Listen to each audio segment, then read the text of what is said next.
Should we do that one? Hello, I'm the Pirate Novelist, your captain through the rough seas of media, and welcome to a very special video, and we're going to get into why that is in just a moment.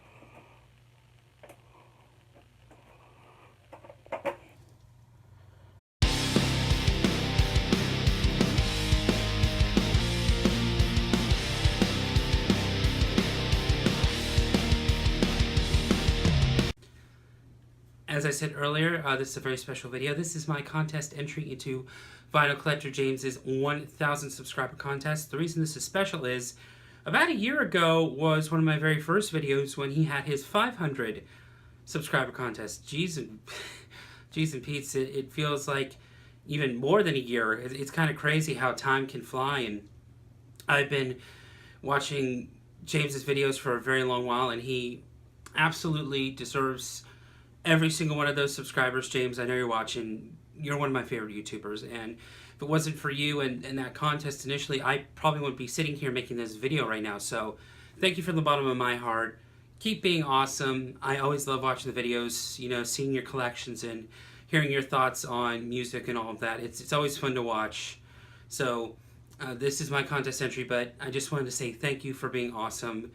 And again, if it wasn't for, you know, your YouTube channel and having that contest, I wouldn't be sitting here right now making this YouTube video. So for this video, James had written down, cut. So for this video, James asked 5 simple questions. I'm going to answer them here. The first, and I have them actually written down here so I can easily, you know, kind of go over them. The first question is, what is the biggest grail missing from my collection? The biggest grail missing from my collection, it was tough to pick because it was between 2 of them, but I ultimately chose one I'm about to talk about, and that is the Paramore Singles Club box set. For those of you who are inclined and are Paramore fans, you kind of know what was going on in that time period, but just as a brief overview, in between Brand New Eyes, their 3rd album, and their self-titled album, which is their 4th album, 2 members of the band left. And this was a really hard time being a fan because we didn't know as fans whether or not the band was still going to continue. And it was really nice when they decided that they were. They'd come out with Monster, which had been on the 3rd Transformers soundtrack, which I'm okay fan on the Transformers movies, but that's a whole other subject. But that proved that they were still back and they were still going. And there's a lot of parallels right now with their new album, with kind of what happened after Jeremy left. So it was a time of uncertainty. Paramore had come out and said they're making the Singles Club, and they were coming out with 3 singles. It was Renegade, Hello Cold World, and In the Morning. And they had announced a vinyl box set for it. It was just 3 7-inches, and I unfortunately didn't have the money at the time. But this was that bridging gap in between Brand New Eyes and the self-titled album. That was really pretty much the only new music that we thought we were going to get, or even the end of Paramore. We didn't know. That is a really special time in my life, and I just really wish I'd had it, but it goes for astronomical numbers. Not too bad in terms of things, but it ranges anywhere from $200 to $400, and I just don't have that money to throw at a small box set right now. And if I had like the stupid money to put away for that, I would actually go for that. But that what I would say is my number 1 grail is the Singles Club box set. Okay, the next question is, what is my number 1 desert island album? James, you picked a very difficult question here, and I know it was probably difficult for you. It was absolutely difficult for me, but ultimately I went for this one. I'm going to grab it right here. And that's Paramore's All We Know Is Falling. This, for the longest time, was one of my grails. It's not the first pressing, it's not the 10th anniversary pressing, it's just one of the standard reissue pressings, but this was on my tall list for a long time.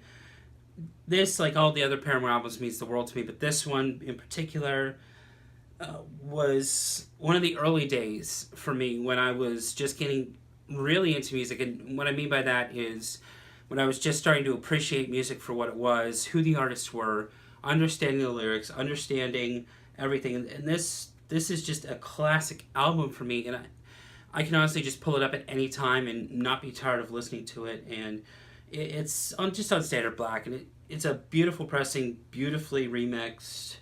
I think it's remixed, but from the masters or whatever. But it's beautifully done. This would be just one that I absolutely have to continue to have with me. So this is my pick for that question, and it's Paramore's All We Know Is Falling. The next question is, what is an album that I would take on a road trip, or was perfect for a road trip? And that would be this one right here. I'm showing the CD because it's not on vinyl. Unfortunately, I wish it was, but in the digital age and all this kind of age, it's really hard to come by and do that. But this is my copy of Pearl Jam's live show that I went to. I'll show the back here for you. This is the bootleg series. So Pearl Jam goes and records every single one of their concerts and releases it in a bootleg series. So you can buy the digital version, the FLAC version, or the CD version, which is what I picked up. And it's pretty much packaged like a vinyl record. It's 3 CDs, and it's 3.5 hours, and I can easily listen to this from beginning to end without pretty much any stoppage. The only reason it stops is because I have to switch to disc because my car only has 1 CD player. But this never gets boring to me. It's just, the atmosphere was so good. Everybody was singing along. It was one of those perfect storybook shows. And I think back to recent events, and I'm just torn up about what happened to Chris Cornell. And, you know, it's hard to put into words what I have to say about that. I might make a separate video for that. But this show was special, like the Soundgarden show that I had was special, and the Alice in Chains show that I had was special. But this one in particular was just super special to me, and it's just really awesome that I can have it in my hand. And I basically have a legal version that was recorded by the band, so I can relive that night over and over again.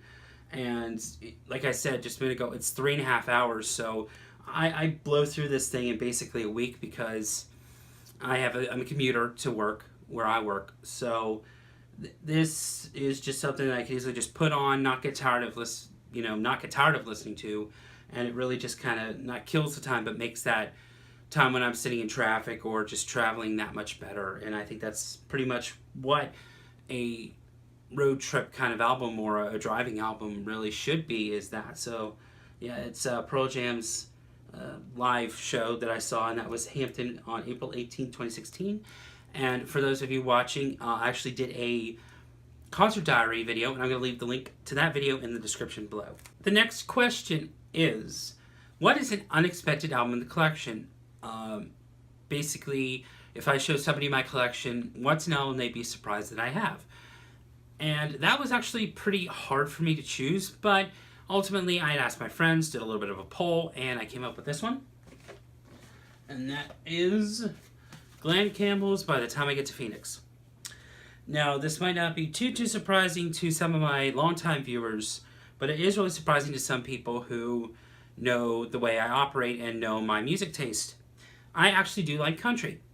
And I have Maren Morris's Hero as one of the albums. I have Roy Rogers' Happy Trails to You. I have a Grand Ole Opry record. So even though country isn't my biggest forte, it isn't what I listen to the most, this was surprising to some people because this is kind of like old school country, and I'll show the back here. And they're just kind of surprised that I have this, just because they think, oh, you're a country guy? Well, yeah, I really am.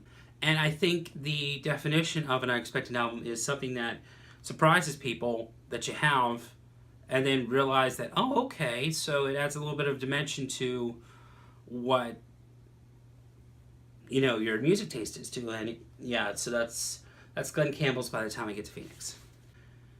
Your last question, James, is name an artist or band or really anybody who makes music whose lyrics that I relate to the most. And that, hands down, is Paramore. For those longtime viewers who know me, and for my friends who know me who are watching this, they know I absolutely adore Paramore. And there's a little bit of a story behind it, and I could easily go into like a whole 45-minute long rant as to why, but I'm going to condense it down for this video. The gist of it is I lost my father when I was 17. He unfortunately just passed away. He had been in okay health, not really okay health, but bad health most of my life. And one of the last Father Sundays that I had with him, he got me a book that was going to be made into a movie. And that particular movie's soundtrack had come out pretty much just after he had passed away. And there was one particular song on that soundtrack. It was called Decode. And it became quickly like my favorite song. And that was really hard back then for me to say I had a favorite song because, well, I'm going to be completely honest with you. Music was just kind of in the background for me. I just, oh, that's an artist I like. I can listen to this and that. I really didn't appreciate music.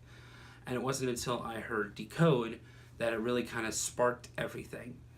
And then that December, because my father passed away in July, that December I held a party here pretty much in this studio room for my friend's birthday. And I went on an old website that's now defunct called Project Playlist. And there was a Paramore playlist on there, and I was just pretty much hooked from there. Paramore was and still is the first band that I got into music for lyrics and what they could mean to me, what I could get out of them, what it meant for the person writing it. And just every single time that I listen to Paramore, there's something that I relate to on a deep, emotional, spiritual kind of level that it's really hard to put into words. Paramore, I owe so much to, because I wouldn't be a music fan right now. I wouldn't be sitting around here and talking about music. I wouldn't have a vinyl record collection. I wouldn't be playing music. I wouldn't be pretty much ingrained in music and what it means to me personally. So other than, of course, you, James, you getting me kind of sparked up to want to make YouTube videos, I owe a lot to Paramore, and that's really the reason why I chose them, and that's really the reason why they are the ones I relate to the most. Thank you so much for watching again. I'm hoping to post a few more videos. I have a few in mind, but I just wanted to get on this one. Just as a quick announcement, my band is actually going to be recording our very first song here soon, so that's kind of why I've been taking a mini hiatus. I haven't been posting too much videos, but I will be back again, I promise. You know, life just kind of got in the way. But until then, as always, I'm the Pirate Novelist. In the comments below, if you'd actually like to answer these questions just for my channel, you could go right ahead. I'll leave the questions in the description. Thanks so very much for watching. I'm so very thankful for all my subscribers. I'm actually almost at 50, which is kind of crazy. If I actually hit 50, I may do something really special for that. I am so very thankful for all of you who happen to watch me when I post up these videos. I just make silly videos, but I really enjoy making them, so thanks for watching. And again, I'm the Pirate Novelist, and as I always say, when the waters get rough, keep on sailing.